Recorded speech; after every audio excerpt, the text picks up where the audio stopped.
विदेश जाने और लाखों कमाने का मौका, उत्तराखंड सरकार ने युवाओं की मौज कर दी। अगर आप उत्तराखंड के रहने वाले हैं और कई लैंग्वेजेस आपको आती हैं या फिर आप सीख रही हैं, तो तैयार हो जाइए विदेश जाने के लिए।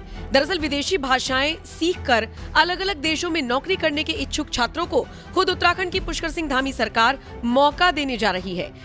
धामी सरकार ने अल्मोड़ा में लैंग्वेज ट्रेनिंग सेंटर खोलने की घोषणा की, जिसे देवभूमि के युवाओं के लिए एक बड़ा तोहफा माना जा रहा है। उत्तराखंड के देहरादून में पहले से ही 2023 से एक ऐसा ही सेंटर संचालित किया जा रहा है। अब अल्मोड़ा में जब ये सेंटर शुरू होगा तो कुल मिलाकर प्रदेश में ऐसे सेंटर्स की संख्या 2 हो जाएगी, जो युवाओं को बेहतर से बेहतरीन मौका दे सकेगी। ये सुविधा मुख्यमंत्री कौशल उन्नयन एवं वैश्विक रोजगार योजना के अंतर्गत मिलने जा रही है। इसके तहत वर्तमान में सिर्फ एक सेंटर है, जिसका हमने अभी जिक्र किया, और अब जल्द ही ये 2 होने जा रही है। आपको बता दें, शुक्रवार को विधानसभा के बजट सेशन के 5वें दिन सौरभ बहुगुणा ने सरकार की तरफ से अल्मोड़ा में लैंग्वेज ट्रेनिंग सेंटर खोलने की घोषणा की। ये एक बहुत ही महत्वाकांक्षी योजना हमने 2023 में इस सरकार में 23 में हमने लॉन्च करी, मुख्यमंत्री कौशल उन्नयन एवं वैश्विक रोजगार योजना। और इस योजना का माननीय अध्यक्ष जी सोच ये थी कि पूरे विश्व में जहाँ पे भी उत्तराखंड का बच्चा अपने टैलेंट के हिसाब से रोजगार उपलब्ध कर सकता है, सरकार उसको मीडिएशन के रूप में उसकी मदद करे।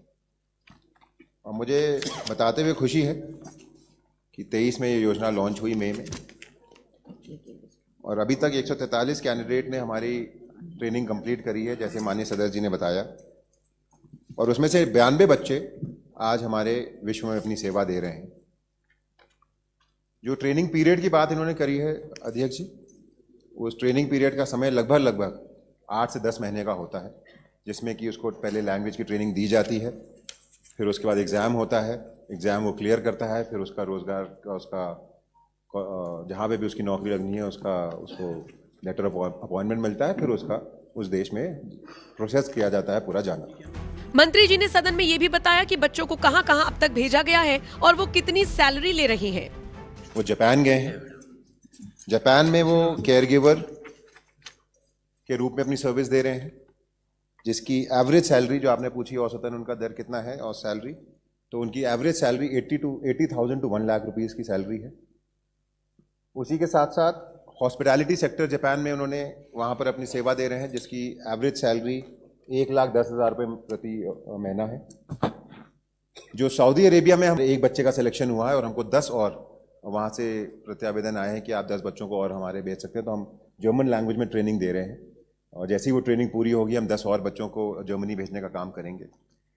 माननीय अध्यक्ष जी, अभी दून यूनिवर्सिटी के माध्यम से हम अपने उत्तराखंड के 541 बच्चों को 5 लैंग्वेजों में ट्रेनिंग दे रहे हैं, जो कि जर्मन, फ्रेंच, जापानीज, इंग्लिश और स्पेनिश। और इसमें पूरा व्यय जो है वो उत्तराखंड सरकार कर रही है। 98,26,000 के ये इसमें टोटल व्यय है, जो हम दून यूनिवर्सिटी को उत्तराखंड सरकार देगी। बच्चे से कोई भी फीस नहीं ली जा रही। माननीय अध्यक्ष जी, उसमें एक बात और बताना चाहूँगा आपको, आपके माध्यम से माननीय सदस्य को, कि हमारे पर बच्चे पे लगभग जो ट्रेनिंग कॉस्ट आता है वो 1.5 लाख रुपए का आता है। और इसमें सरकार की जो योजना है, हम उसमें 20% सब्सिडी देते हैं, तो माने कि 1.5 लाख पे 30,000 रुपये उत्तराखंड सरकार देगी। और जो इंटरेस्ट, अगर कोई बच्चा पढ़ाई के लिए लोन लेता है, तो उसका लोन का जो इंटरेस्ट है उस पर 75% सबवर्शन उत्तराखंड सरकार उसमें बेयर करती है। क्या होगा इस सेंटर का फायदा? इस सेंटर में अलग अलग भाषाओं का ज्ञान दिया जाएगा, यहीं से उनकी नौकरी की व्यवस्था की जाएगी। इन सेंटर्स की संख्या को अभी और बढ़ाया जाएगा। ज्यादा से ज्यादा बच्चों को इसमें लाभ देने की कोशिश होगी। ट्रेनिंग के बजट को 75 लाख से बढ़ाकर 3.3 करोड़ कर दिया गया है। 147 बच्चों को अभी तक विदेशी भाषा का प्रशिक्षण दिया गया है। 92 बच्चों की विभिन्न देशों में अभी तक नौकरी लग चुकी है। 8 से 10 महीने तक बच्चों को प्रशिक्षण दिया जा रहा है। 16 अधिकृत एजेंसियों के माध्यम से ट्रेनिंग दी जा रही है। 10 और बच्चों के लिए सऊदी अरब में नौकरी का प्रस्ताव है। फिलहाल पश्चिमी देशों में युद्ध के हालात हैं, लेकिन ये आने वाले वक्त के लिए किसी सुनहरे मौके से कम नहीं। शायद इसीलिए उत्तराखंड विधानसभा में कौशल विकास मंत्री सौरभ बहुगुणा ने ये भी बताया कि सऊदी में जिस बच्चे की नौकरी लगवाई थी वो पूरी तरीके से सुरक्षित है। बहरहाल, आप सरकार की इस पहल को लेकर क्या राय रखते हैं? कमेंट सेक्शन में आप अपनी राय हमें जरूर दें।